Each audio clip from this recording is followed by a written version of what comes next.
you're doing all right. Day 449, I believe, and we're about to get started. 5:30 a.m. and we're going to do some mobility this morning. Let's see. Looks like I have all of the gears I need, all of the gear I need, and we are good to go. Hello there.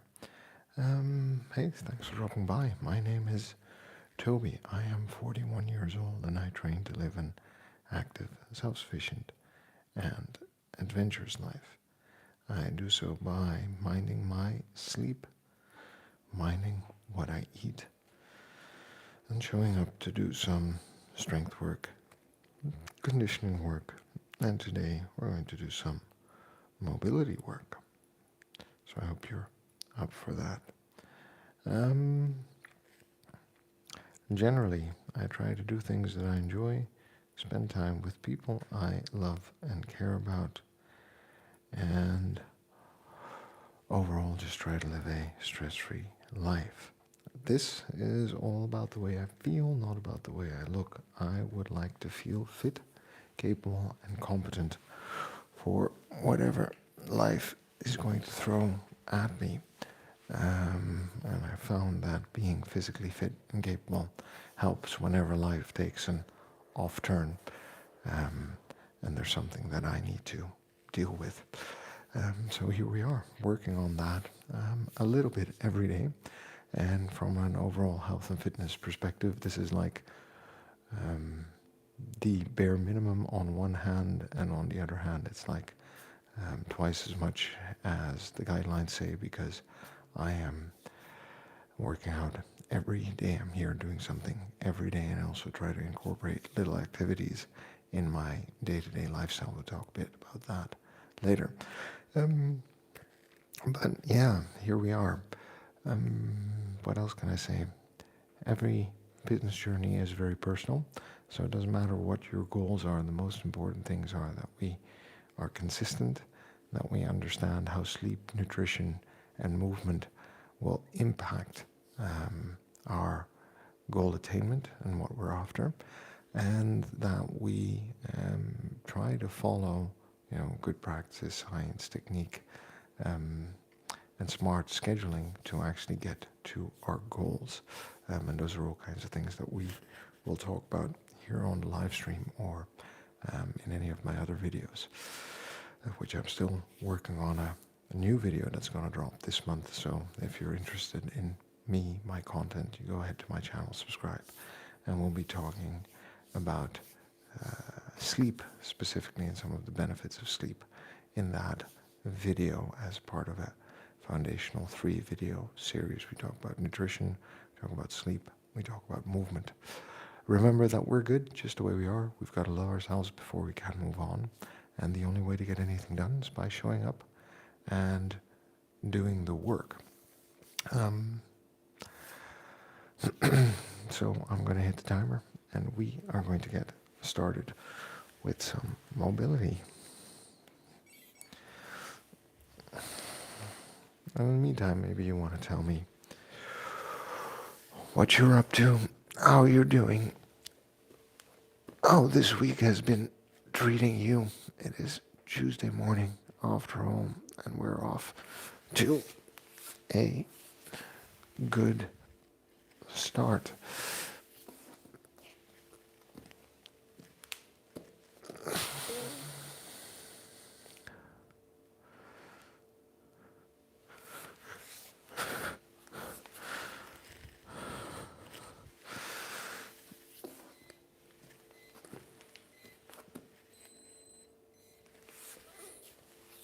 Very good. Some breathing.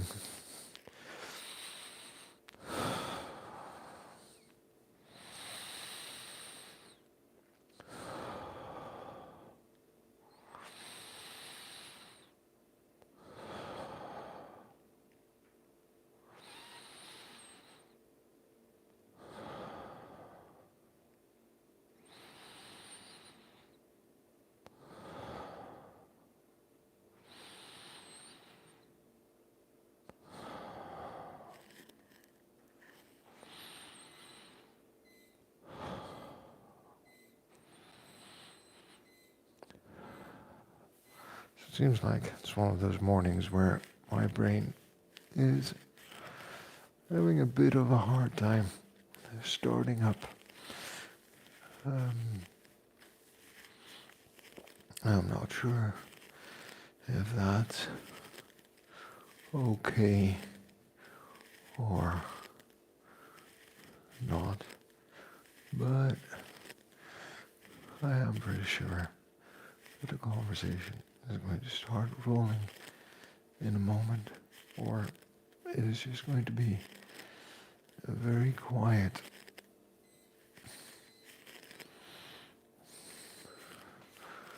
morning on the stream, which sometimes is also fine, but it is Tuesday morning and we are trying to get started in an active way, working on the overall mobility of the joints and system. And I'll say that is one of the more relaxed modes of training.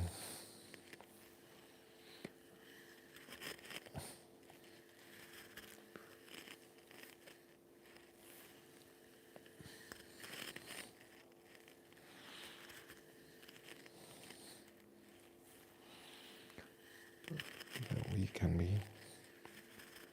engaging in to just start off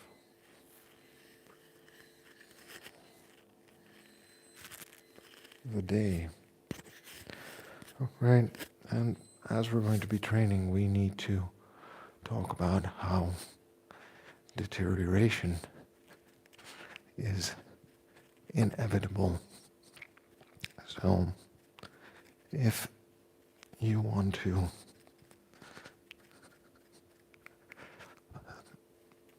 discuss why health and fitness, specifically being mindful about sleep, nutrition, and exercise is important, then we need to discuss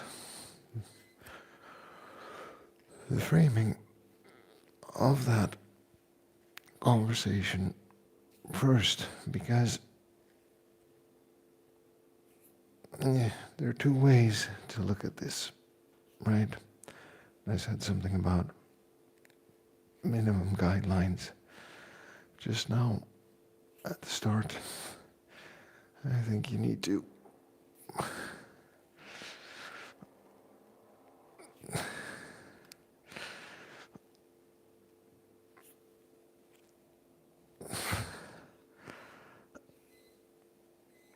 understand that the minimum guidelines are just that, minimum guidelines.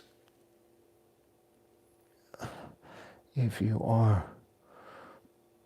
reasonably fit and active, those minimum guidelines probably very easy to meet, and you are going to,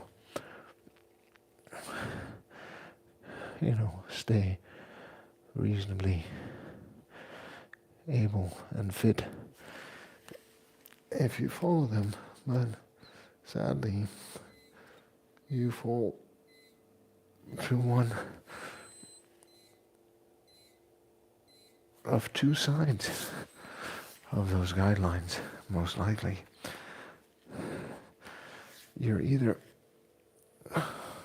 already reasonably fit and healthy, which means you understand that it takes more than 3 brisk walks a week to get back into shape and to maintain your general capability and health and fitness, or you are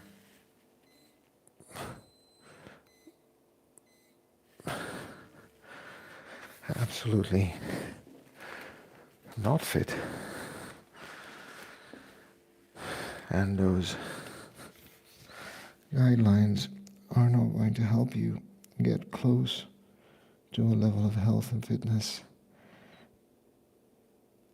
that is desirable, because there's too much catching up that needs to be done. So as a bare minimum, following those guidelines maybe makes sense, because then at least we're doing something. But health and fitness is incredibly personal, one. Two, that means that you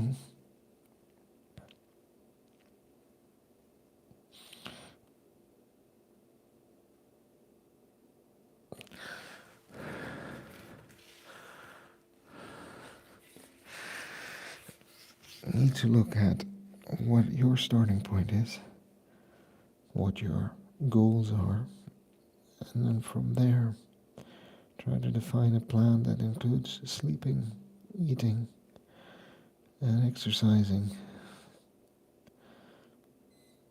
to become healthier and to stay healthy over time.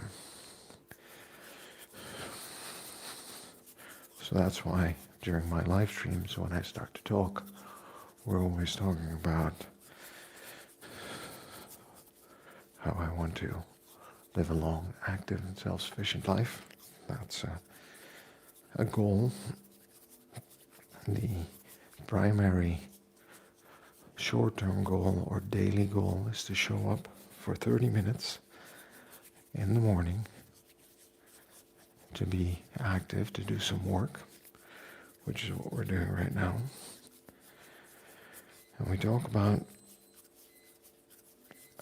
how I mind my sleep, how I mind what I eat, and how I try to live an active life that incorporates sufficient movement.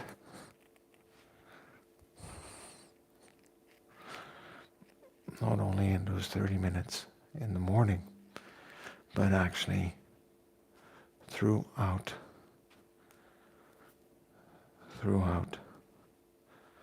the day.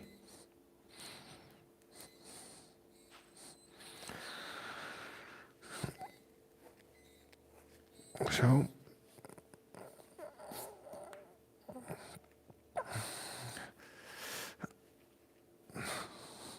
what's going on in the world? Well, I know that overall life expectancy is supposedly increasing. Yeah, but look,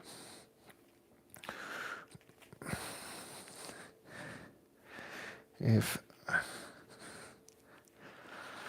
we look at the statistics for the country where I live in, and you can look up the statistics for the country you live in, probably, you see that only 33% of youths, teenagers, 12 to 18, right, move sufficiently. And we're going to talk about why we're starting with that statistic. But I'll couple that right now to the statistic that 50% of the people in this country, so that's 7 to 8 million people, I should say, are overweight. All right, and a large portion of those are severely overweight. Now, there are people in all different shapes and sizes who are incredibly healthy and incredibly fit and incredibly capable. So if your shape and size is not athletic, but all your health and biomarkers are in great shape, hey, you won't hear me say anything. However, if you're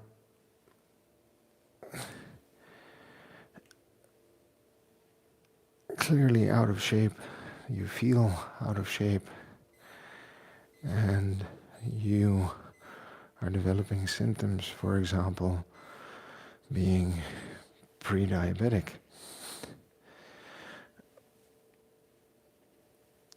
then maybe there needs to be a wake-up call to your lifestyle and the general impact that good sleep, different nutrition, and a different level of activity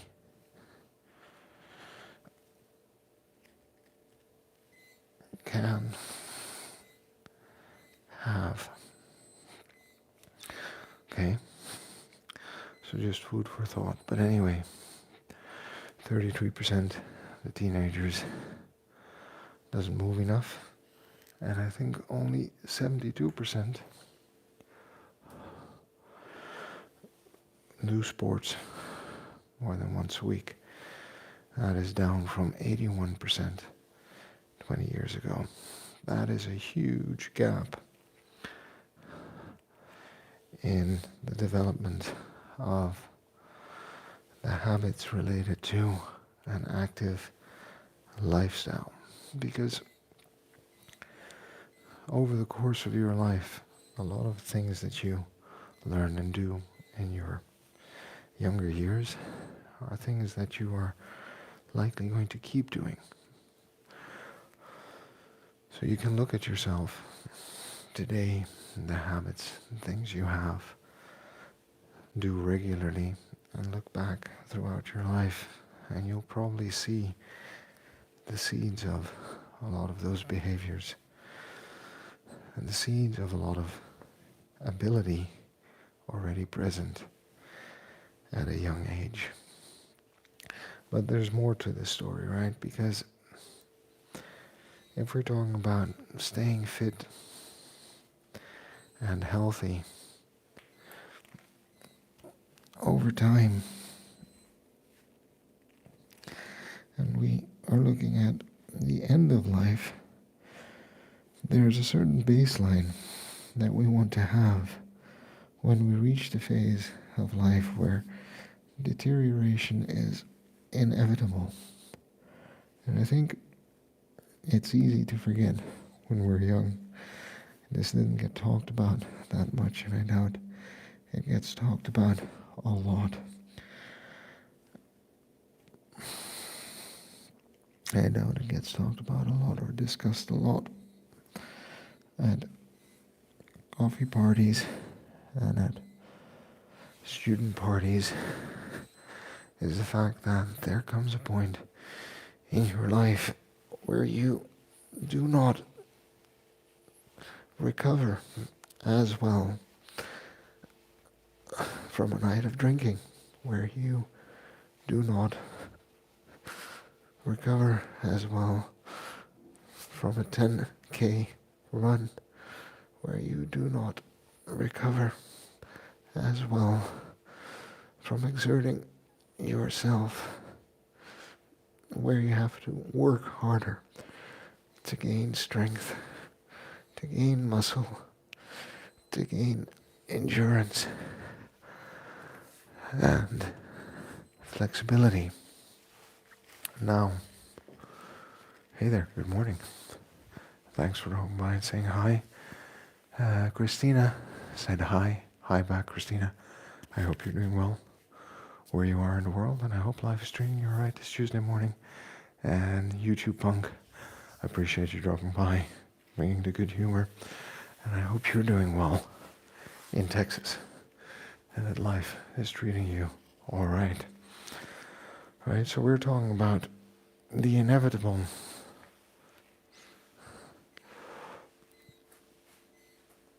biological fact that we will reach an age where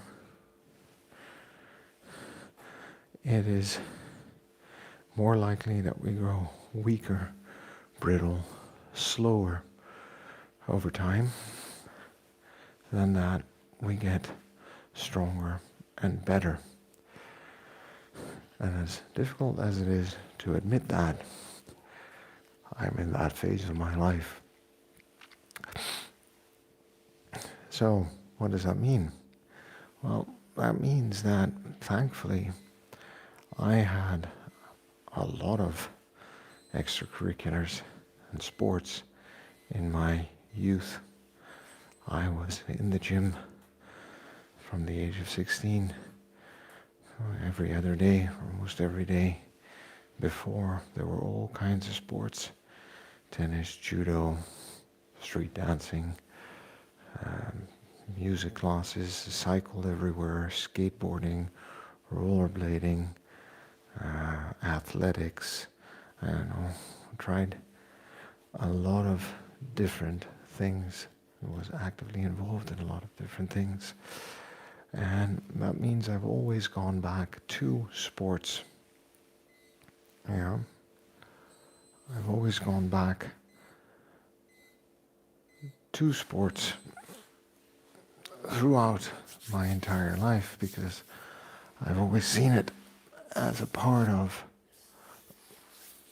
my week, part of my routine. And I enjoy the feeling. I enjoy learning and mastering a new skill. I enjoy the camaraderie, the conversations, the social aspect of it. And there are a lot of benefits to me, based on my experience, to exercising, and exercising in a group or individually, as long as I'm doing something.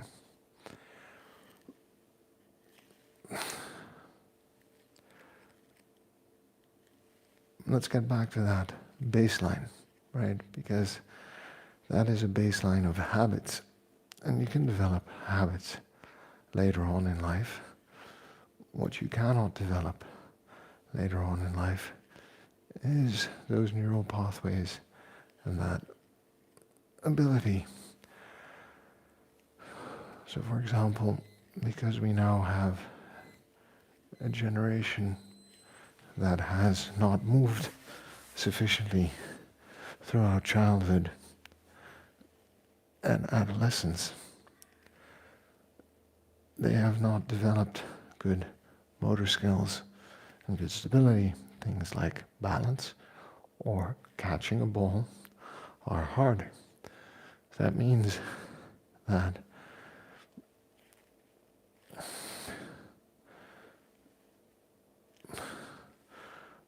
they will never be able to reach the full extent of their potential. And that's a shame. What that means later in life, specifically to balance one, is important to realize is one of the lead causes of decline and demise at later stages in life. Kim Knight, hello Kim Knight, thanks for saying hello. I appreciate your saying hi. I hope you're doing well. Yeah, there are genes. Quickly. That's one. That's going to be one strategy. I'm sure it's going to be a very viable one. Maybe a bit costly at first, but definitely worthwhile, because that'll help us, right, make more of our lives. And there are interesting technological advances. And luckily, biology has also given us the means to stay capable over time. To understand that, let me just give you a couple of facts about long-term health and why I keep coming back to this idea of baseline and habits. So, first of all, after age 30, give or take, your max aerobic capacity will decrease by about 1% per year. Okay? So you keep that in mind. You've heard this rule, you probably know this. If you're into health and fitness, what's your max heart rate? It's 220 minus your age. That's that principle at work. All right? Slightly different calculation. It's very crude, 220 minus your age. But as a general rule, and I'll explain a bit more about the details of this in a second, but your heart's capacity to pump blood through your body, your heart and veins, capacity to circulate blood, to deliver oxygen for performance, naturally begins to decline with age. Don't know if it's wear and tear, just the way we're programmed. Yeah.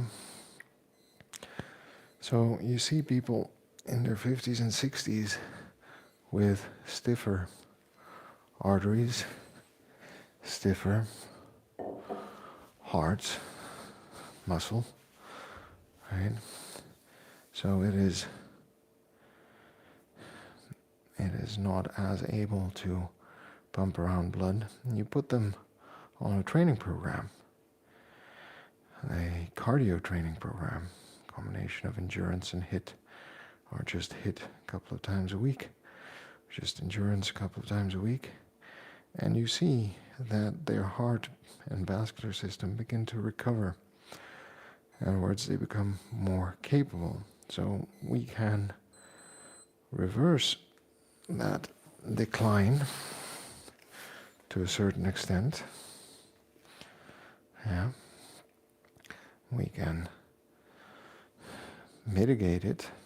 We can even maintain a higher level of cardiovascular health and cardiovascular ability. But given the fact that if we don't do anything, it naturally declines, it means we have to do something to keep it at the level it is at. Do something more if we want to improve it. It's very simple, right? If I do a +1 on a -1, I remain neutral at 0. If I do a +2 on a -1, then I actually gain 1. So, aerobic capacity decline. Well, guess what? Let's talk about bone density. Remember what I said about things we do in our youth as children? So bone density is determined in a large part by what happens, I think, between when we're born and we're about 18 or 20 years old. So the less stress we put on our body in those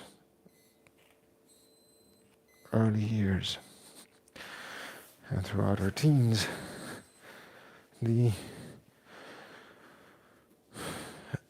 less taxed our skeleton and our skeletal system is, the less dense it might be. Now everyone's different, but at an individual level, right, you probably want to be doing things that are going to enhance your bone density and your bone structure. Because once we hit 30, guess what happens? Our bone density will also begin to decrease, and we have to continue to work at it in order for it to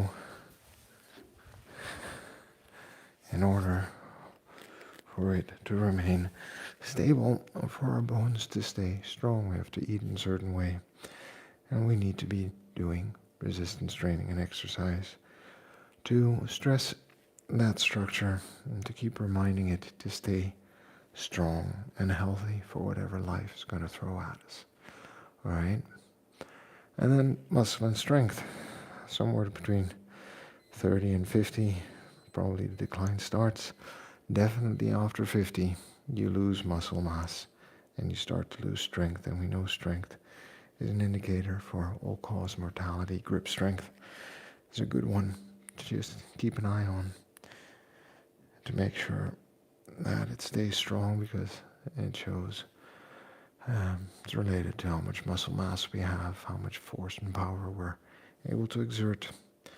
And there is just a natural decline that will occur at some point in life.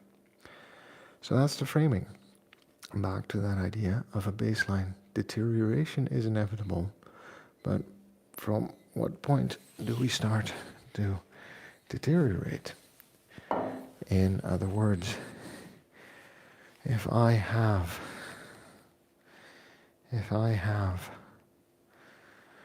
a larger aerobic capacity heading into my 50s, if I have better bone density heading into my 50s, if I have larger muscle mass, more muscle mass, and greater strength heading into my 50s, right? And that decline starts, I will notice less of the impact of that decline than if my starting capacity was lower on all three of those accounts. So, building those habits and that ability to grow stronger, to put on some extra muscle mass, to keep that bone density at a good level, to increase that max aerobic capacity and maintain it over time as we age. Probably a good starting point for long-term health. Now, if we've never developed the habit and the rhythm of regular exercise as children and as teenagers, if we haven't developed the habits of healthy eating, if we haven't developed the habit of a good sleep routine, well, very simply put,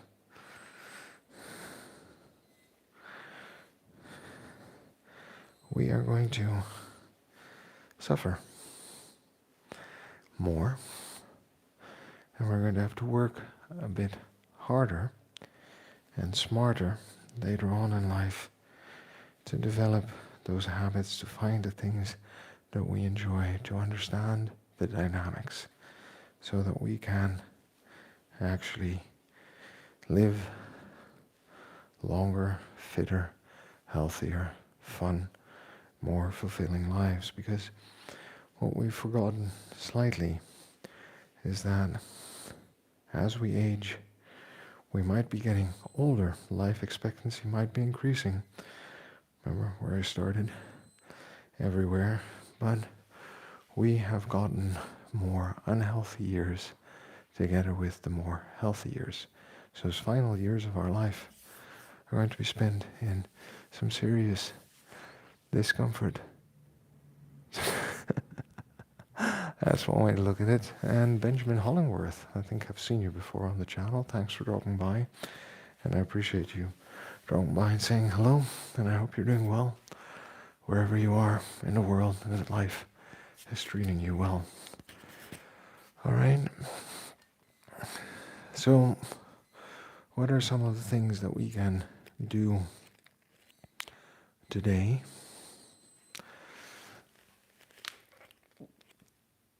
that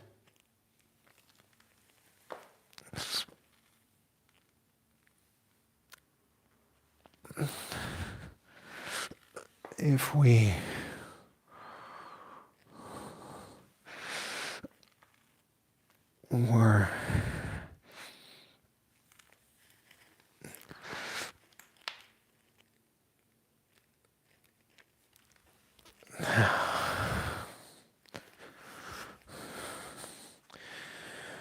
we were willing to invest some time and effort in getting fitter and healthier,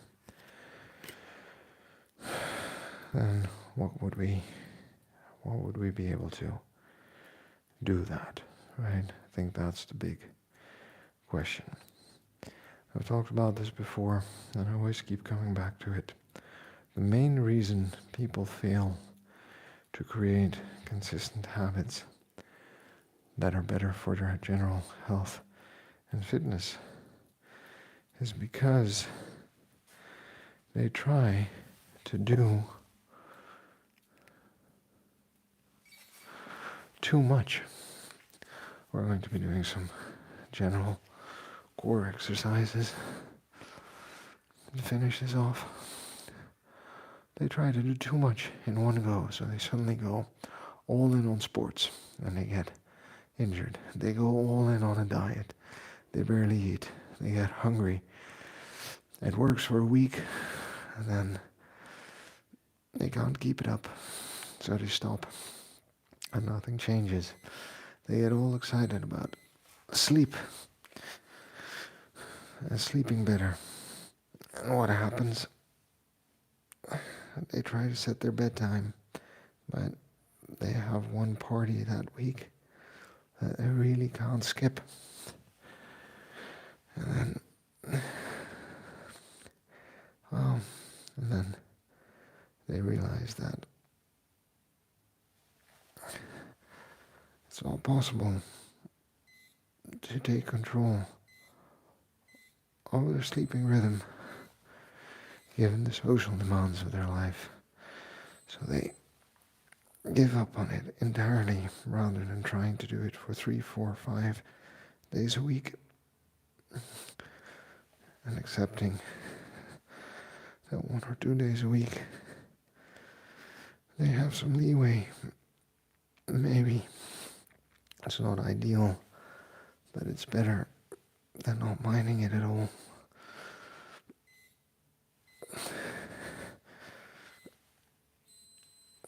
Because health and fitness in general, health and fitness isn't about going all in all at once. It's about finding little things that we can change about our life and our lifestyle that can stick. So for example, the habit of having a glass of water every morning before and after my workout. That's 2 glasses of water for my hydration target for the day.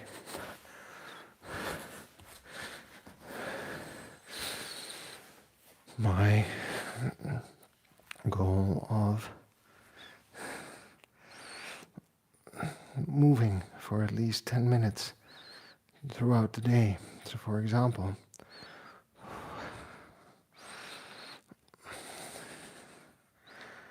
finding time during my commute, leaving the house 5 minutes earlier, and going for a 5-minute stroll around rather than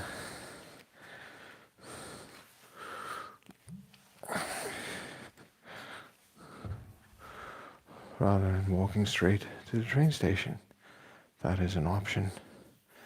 So, what time is it where I live? It is 6 a.m. Amsterdam time. Because I have 2 small kids, between 5 and 6.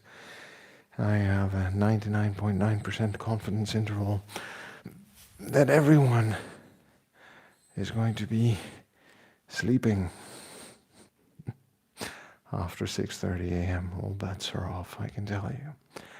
All right? So small habits, finding 10 minutes to walk a bit extra or take the stairs. It takes me 6 minutes to climb 21 flights of stairs at the office. 4 flights of stairs, 15 seconds of rest makes 1 minute. All right.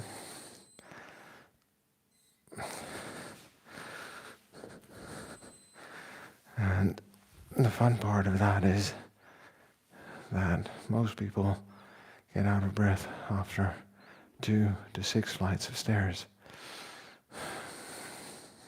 This is a good gauge of how healthy and fit I've become over the last 2 years. Because we're coming up on 2 years. In April, 2 years ago, on a holiday, I could start up my training regime again. And it's been all uphill from there, even though there have been some struggles.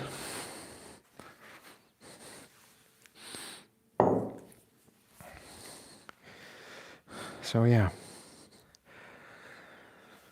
doing small things over time, and they begin to add up in life. All right? So rather than changing everything at once, pick one small thing. For example, pick the fact that you want to change one meal a day. All right? And this could be anything. This could be the fact that you're snacking 3 times a day on top of 3 meals. So you cut out one snack moment, not 2 or 3, just one. And you see how that actually works for you, right? So that's one way to do this. You could also try to pick one meal, maybe breakfast, could be lunch, could be dinner, and add that extra 20 grams of protein. So that's one chicken fillet or a protein shake or whatnot to that one meal, nothing more. And you just see which snack or which meal you're able to make that change for most conveniently and easily, given all of the demands and responsibilities that you have in life. All right? Now, when you do that,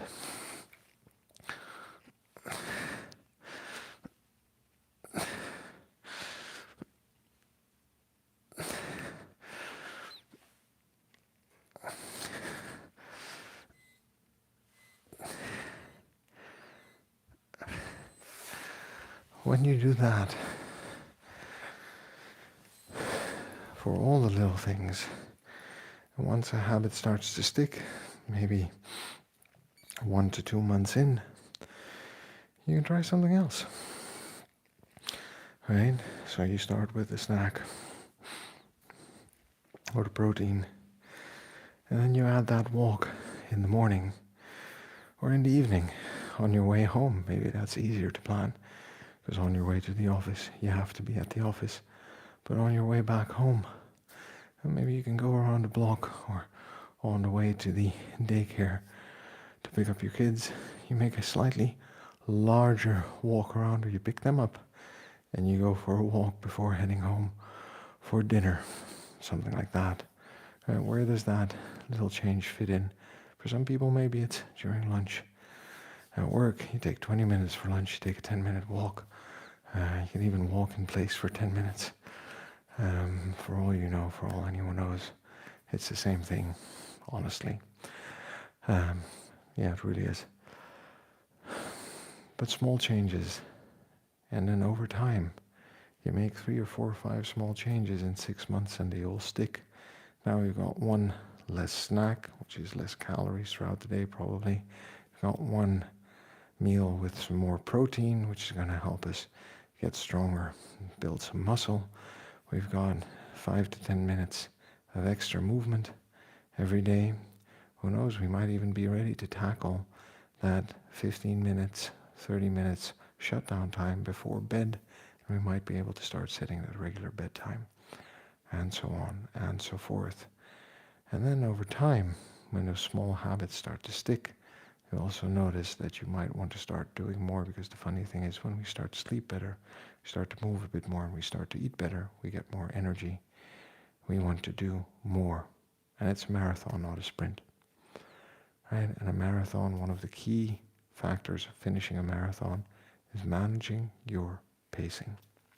All right? Anyway, It's 6:15. I am up for a cup of coffee. Probably going to record one or two shorts. In the meantime, for those of you who are watching, thanks for dropping by. YouTube Punk, I appreciate you. Saying hi, sugar protein almonds. Oh God, please don't start. Tanjiro Canal, thank you for dropping by and saying hello. And I hope you're doing well where you are in the world. There's a question mark in your comment. If you want to help me out what the question is, maybe I can better answer or help out, probably related to something I was saying before. But if you're more specific, I'm more than happy to give you my thoughts on the topic. In the meantime, I'm going to wrap up. YouTube Punk, thanks for dropping by. Christina, Kim, I appreciate you dropping by. Benjamin Hollingworth as well. Chanjiro Canal, sorry, you said hi. Hello back. Sorry, I missed that in the middle of the chat. Sorry about that. My name's Toby. I'm 41 years old, and I train to live an active, self-sufficient, and adventurous life. I think it's always important to just note that. I do that by minding my sleep. I try to sleep between 7 and 9 hours a night, minding what I eat. Try to eat within my energy balance because I'm trying to maintain my current weight. Try to eat 120 to 150 grams of protein, and generally try to eat a lot of greens and vegetables throughout the day. Do some strength training, conditioner training, mobility training. You saw mobility today. Tomorrow we're going to do heavy kettlebells. And I generally try to spend time with people I love and care about, do things that I enjoy, and live a generally stress-free life, which I'm fortunate enough to be able to do. This is about the way I feel, not about the way I look. I would like to feel fit, capable, and competent for whatever life throws at me. And in this live stream and on my channel, I talk about what I've learned about health and fitness. I'm a certified personal trainer, certified health coach, certified kettlebell coach, and generally just very vested and interested in being healthy, staying healthy for as long as I can, setting a good example for my family, kids, and community, and generally just living a fun and active life. So if that's something you're interested in, I appreciate you drawing by in chat. I appreciate the support in the hearts. It's always nice to know people are watching and enjoying the content. I talk about different topics on nutrition, sleep, working out, stress, fatherhood, career, life, demands, commitments, responsibilities, finances. And every month we do a slight review of our health, the factors that impact health, relationships, the factors that impact relationships, finances, and pursuits or hobbies, to see where we stand in life. So stay tuned. And that's where I'm going to wrap up. Remember that we're good just the way we are. We've got to love ourselves before we can move on. It's the person we are today that's going to get us to where we want to be tomorrow, after all, and a bit of kindness is probably going to go a long way. And the only way to get anything done, friends, is by showing up and doing the work. So I will see you tomorrow. All right? And remember, friends, subscribe.